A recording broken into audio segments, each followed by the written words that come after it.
Your salary went up but you're still broke. The lifestyle inflation trap. Nobody talks about. You've probably heard this before. Get a raise, live a little better. That's the reward for working hard, right? But here's what nobody tells you. The raise that was supposed to make your life easier might be the exact reason you still feel broke. Same stress, same paycheck to paycheck feeling, just with a nicer car in the driveway. Today, we're diving into one of the most invisible financial traps out there, one that doesn't feel like a mistake while it's happening. It actually feels like success. We'll look at the psychology behind it, a fictional case study, and exactly how to build a system that stops it before it starts. Welcome to TAFA Finance, where we explain investing concepts in a simple way. By the way, this video does not contain any financial advice. Let's define what we're actually talking about. Lifestyle inflation is when your spending rises at the same pace as your income, or sometimes even faster. You get a raise, a bonus, a promotion, and almost automatically, your expenses creep up to match it. A nicer apartment, a newer car, more takeout, better vacations. None of these decisions feel reckless in the moment. Each one feels earned, and that's exactly what makes this so dangerous. It doesn't look like overspending. It looks like enjoying the fruits of your labor. Here's the part that surprises almost everyone the first time they see it. The problem isn't spending more money. It's that your savings rate, the percentage of your income you actually keep and invest, stays flat or even shrinks, even as your income grows. You can be making significantly more money than you did 5 years ago and be no closer to financial freedom because every extra money has already been assigned a new expense before it even hits your account. Let's put this into a fictional example. Meet Sarah and Michael. Both start their careers at 24 years old, making $55,000 a year at similar companies in similar cities. Sarah gets a raise almost every year. By the time she's 34, she's making $110,000 a year, double her starting salary. Objectively, an impressive decade of career growth. But somewhere along the way, her studio apartment became a 2-bedroom. Her used sedan became a leased SUV. Her occasional dinner out became a standing weekly reservation. Her vacations went from budget trips with friends to business class solo getaways. At 34, despite earning double what she used to, Sarah has less than $15,000 saved. Her lifestyle grew exactly as fast as her paycheck. Michael's income grows at a similar pace. Same $55,000 starting salary, same climb to $110,000 by 34. But every time Michael got a raise, he followed one simple rule. Half of every raise goes toward lifestyle. Half goes straight into investments, not zero lifestyle upgrades. That's important. Michael still enjoys life. Nicer apartment eventually, better vacations occasionally, good meals with friends, but only ever spending half of each increase, investing the other half automatically before he ever saw it in his checking account. By 34, Michael has invested that growing gap for a decade. Assuming a conservative 8% average annual return, Michael has built an investment portfolio worth somewhere around $190,000. Sarah has $15,000, same starting point, same career trajectory, same income at the end. One person has financial breathing room. The other person, despite earning 6 figures, is one unexpected expense away from a credit card balance. Let that sink in for a second. This isn't a story about someone who was irresponsible. Sarah didn't gamble her money away or make any single terrible decision. She just let her spending quietly follow her income, one reasonable feeling upgrade at a time. Now here's where it gets interesting, because there's real data behind this, not just a fictional story. Multiple studies on savings behavior have found that as household income rises, the percentage saved often does not rise proportionally, and for many households it barely moves at all. Researchers call part of this the hedonic treadmill, the tendency for people to quickly adapt to a higher standard of living and then treat that new standard as the baseline they are used to. What used to feel like a luxury becomes the new normal within months, and going back to the old way of living starts to feel like deprivation, even though nothing was actually taken away. This is the sneaky trap. Lifestyle inflation doesn't attack your finances directly. It attacks your baseline.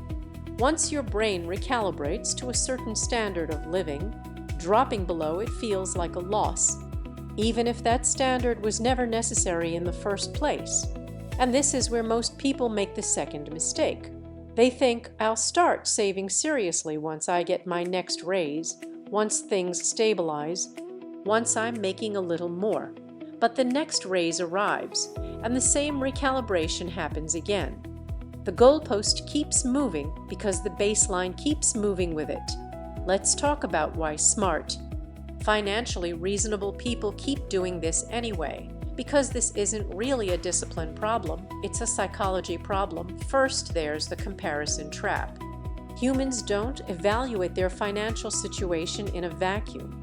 We compare ourselves to peers, coworkers, and increasingly to social media. When people around you are upgrading their homes, cars, and vacations, spending in line with your new income doesn't feel like inflation. It feels like keeping up with where you're supposed to be. Second, there's the earned reward mentality. After a promotion or a big raise, there's a psychological pull to treat yourself, and that instinct isn't wrong on its own.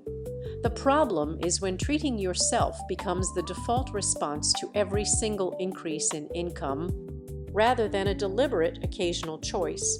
Third, there's invisible math. A 15 increase in a monthly subscription doesn't feel like anything. A $200 USD bump in rent for a slightly nicer apartment doesn't feel dramatic either. Each individual upgrade is small enough to justify on its own. Nobody sits down and adds up all these small upgrades into one number, so nobody sees the full picture of how much of their raise actually disappeared. So how do you actually apply this? Decide your raise allocation rule right now before your next raise or bonus arrives. What percentage of any future income increase will automatically go towards savings and investments before you touch it?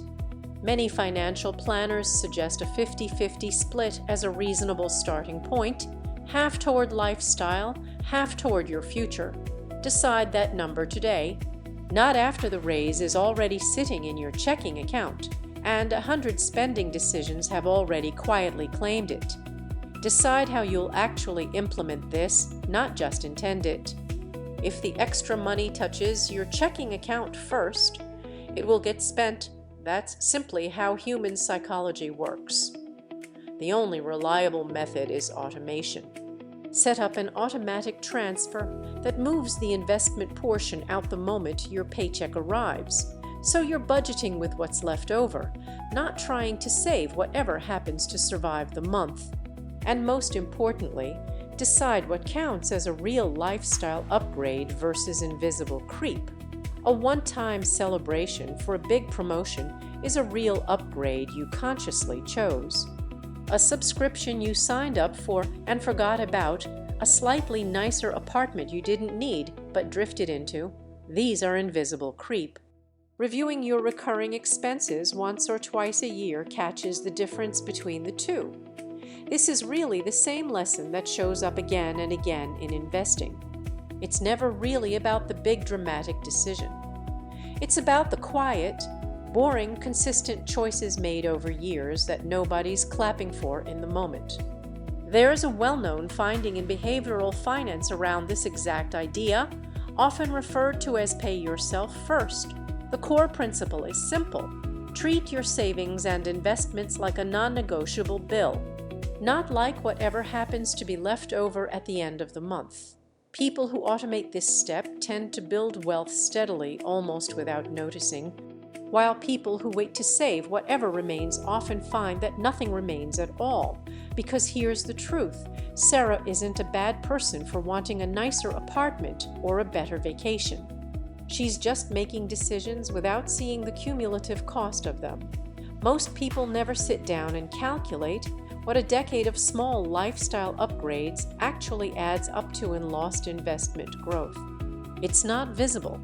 It doesn't show up on a bank statement labeled cost of never saving the raise. It just quietly disappears upgrade by upgrade year after year.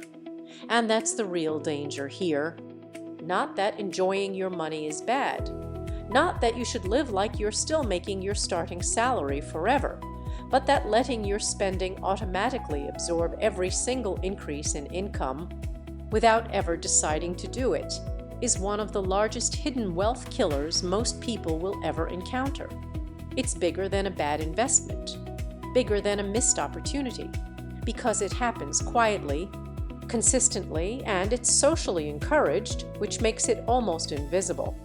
So next time you get a raise, don't just ask what you can now afford. Ask what percentage of it you're going to keep. That single decision, made deliberately instead of by default, could be the difference between still feeling broke at 6 figures and actually building real freedom. And that's all for today. If you found this video helpful, don't forget to like, subscribe, and let me know in the comments, are you more of a Sarah or a Michael right now? Thanks so much for watching, and I'll see you in the next one. Bye!